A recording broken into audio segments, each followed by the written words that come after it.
30 juin 2018, huitième de finale de la Coupe du Monde. Les Argentins, deuxième du groupe D, héritent d'une équipe de France pas très convaincante lors des phases de poule. Ángel Di María, El Kun Agüero et surtout la Pulga Lionel Messi, une armada offensive capable de faire trembler n'importe quel adversaire. Mais dans cette chaleur brûlante du stade Kazan, les Bleus vont se montrer très efficaces, éliminant l'Albiceleste 4-3. Oui, il y a eu cette ogive de Benjamin Pavard, mais il y a surtout eu un Kylian Mbappé très très fort. Omniprésent et virevoltant dans ce match qui restera dans les annales de la Coupe du Monde, Kylian Mbappé a envoyé un énorme signal à la planète foot. Mbappé qui accélère! Mbappé qui accélère et qui lâche ce ballon entre les jambes! Kylian Mbappé, il l'a vu! Ça fait 4 et ça fait peut-être un quart de finale pour l'équipe de France! 68e minute!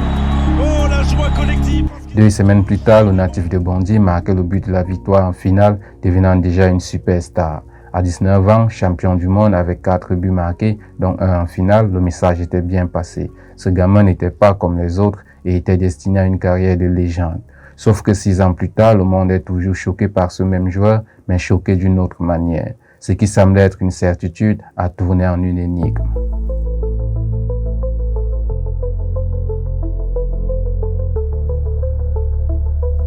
Alors je vous le concède, il est peut-être trop tôt pour clôturer la carrière de Kylian, même s'il faut quand même reconnaître que le joueur qu'on a aujourd'hui n'est plus le même qu'on a connu à l'AS Monaco. Le 2 décembre 2015, dans un quasi-anonymat, le jeune Kylian Mbappé fait ses débuts en professionnel avec le club de la Principauté face au Stade Malherbe de Caen. Un an plus tard, Kylian, alors âgé de 17 ans, signe son premier triplé en Ligue 1 face au FC Metz et 10 jours après marque son premier but en Ligue des Champions contre Manchester City. Des rushs fabuleux, des crochets vers l'intérieur et des enroulés spectaculaires. Peu à peu, la presse et les observateurs réalisent tout le potentiel du jeune attaquant. Les records s'enchaînent ensuite avec une vitesse fulgurante. Mbappé atteint la barre des 10 buts en Ligue 1 dès mars 2017 avant d'inscrire son premier doublé en Ligue des Champions face au Borussia Dortmund en quart de finale de la compétition.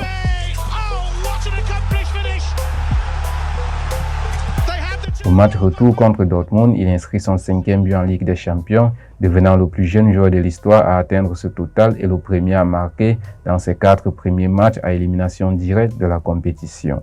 Et comme un symbole lors de ces matchs à élimination directe, Mbappé sera comme meilleur buteur avec son idole Cristiano Ronaldo, 6 buts chacun en autant de matchs. Très vite, les comparaisons fusent de partout et on voit déjà en l'attaquant monégasque le futur remplaçant du Portugais au Real Madrid. D'autant plus qu'il a toujours déclaré que son rêve est de jouer pour le club de la capitale espagnole. Mais à l'été 2017, quand l'occasion se présente, Mbappé choisit le Paris Saint-Germain, devenant ainsi le 2e transfert le plus cher de l'histoire derrière le Brésilien Neymar, arrivé quelques semaines plus tôt. À l'époque, le Kiki de Bondy, comme on le surnomme, justifie son choix par le fait qu'il ne se sent pas encore prêt à évoluer dans un aussi grand club que le Real Madrid. Pendant sa première saison au PSG, Mbappé s'intègre bien dans le collectif parisien et montre une progression impressionnante, même s'il est encore barré par l'ombre du Brésilien qui déroule. Mais la Coupe du Monde 2018 en Russie va tout changer. Auteur d'une performance lunaire et sacré champion du monde à seulement 19 ans, Kylian Mbappé devient le chouchou de tous les supporters français et donc aussi des Parisiens. Et pendant que Neymar enchaîne des blessures, Mbappé performe.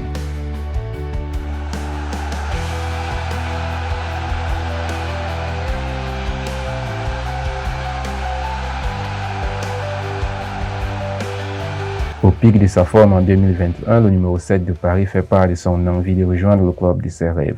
Le Real Madrid, en galère sur le plan offensif, fait sauter sa bourse pour le recruter.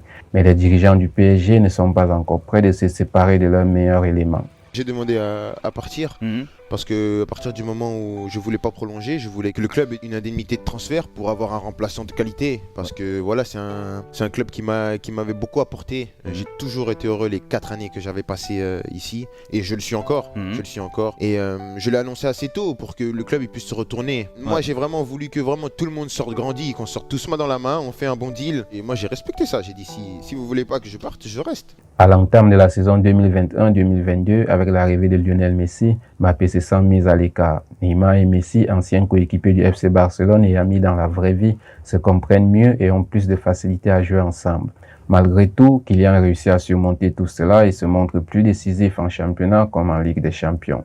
Avec un Messi visiblement pas remis de sa rupture brusque avec le FC Barcelone et un Ronaldo pas très impressionnant avec la Juventus, le boulevard est donc ouvert pour aller chercher le Ballon d'Or. Mais le PSG tombe sur le Real Madrid en huitième de finale de la Ligue des Champions. À l'aller, porté par un Kylian éblouissant, le PSG domine la rencontre sans débat et s'impose 1-0. De nouveau buteur une semaine plus tard au Santiago Bernabéu, Mbappé pense avoir qualifié son équipe, mais c'était sans compter sur Karim Benzema. À 30 minutes de la fin du match, les Madrilènes, boostés par leur capitaine, ont tout renversé.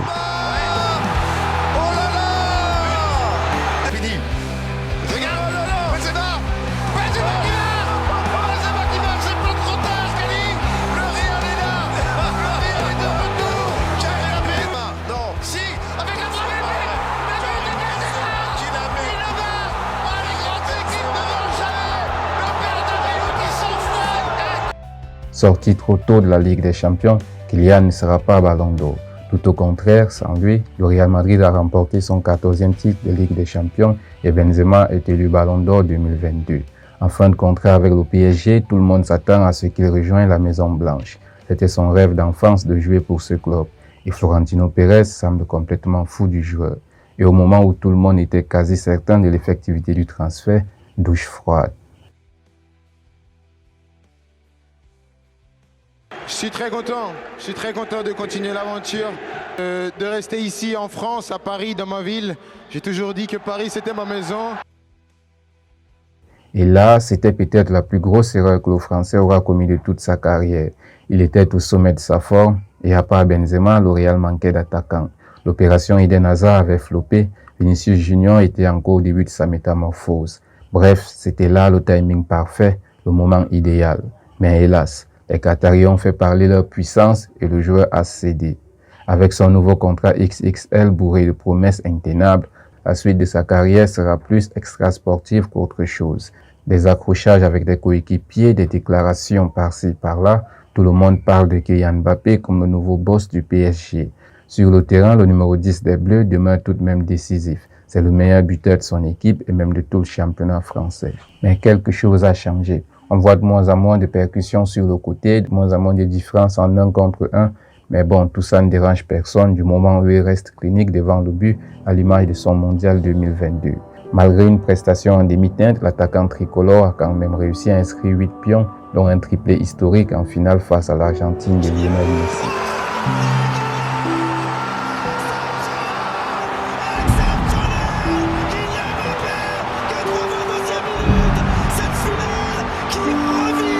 Bien que l'équipe de France n'ait pas remporté le trophée final, le titre de meilleur buteur de la compétition pour Kylian a suffi pour maintenir sa cote élevée aux côtés des supporters. Seulement, de l'autre côté, à Madrid, on assistait à la montée en puissance d'un nouveau crack.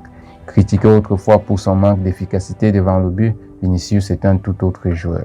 Sur son côté, le Brésilien est insaisissable. Des accélérations, des dribbles, des passes décisives et même des multiples buts. Très vite, les comparaisons naissent. Certains le trouvent déjà meilleur que le joueur du PSG. Après le départ de Karim Benzema en 2023, Vinicius explose totalement aux yeux du monde, devenant l'un des meilleurs joueurs au monde, si ce n'est tout simplement le meilleur. Dans un Real Madrid renforcé par l'arrivée de Jude Bellingham, le Brésilien constitue la plus grosse source de danger de l'équipe madrilène. Blessé au début de la saison, Vini fait un retour fracassant et surpasse tout le monde. Décisif dans presque toutes les rencontres, soit par un but ou par la dernière passe. C'est le joueur qui crée le plus de danger dans les défenses adverses.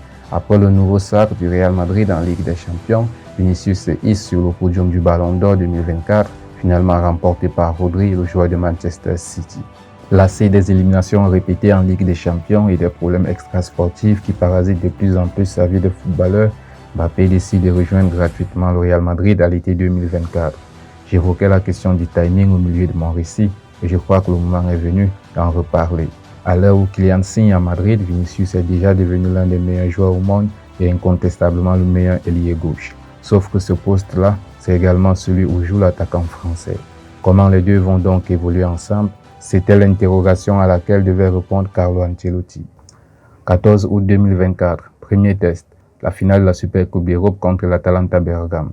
Les Madrilènes sont séduisants. On voit une équipe assez soudée jouant ensemble les uns pour les autres. Positionné à la pointe de l'attaque ce soir-là, Kylian en profite pour inscrire son premier but sous les couleurs du Real Madrid. Premier match, premier but, premier trophée. L'avenir s'annonce radieux, pouvait-on se dire. Mais après 10 matchs de Liga et quelques matchs en Ligue des Champions, le premier constat est amer. Le Real Madrid n'y arrive plus. À l'image du Classico lourdement perdu lors de la 11e journée, le Real Madrid est à la rue et Kylian un peu plus que les autres. Depuis son arrivée, l'ancien joueur du PSG n'a convaincu personne. Très bruyant dans ses dribbles et beaucoup moins clinique devant le but qu'il y a quelques mois, il semble emprunté, perdu sur le terrain, voire mal à l'aise. Aucune réelle connexion avec les deux Brésiliens à l'avant. Tout au contraire, en dépit de leur bonne volonté, Mbappé et Vinicius se marchent sur les pieds. Leurs performances ont tendance à se vampiriser. Si le Brésilien demeure efficace, on ne peut en dire autant de son nouvel acolyte offensif qui, en plus d'une adaptation délicate, doit aussi gérer des soucis extra-sportifs.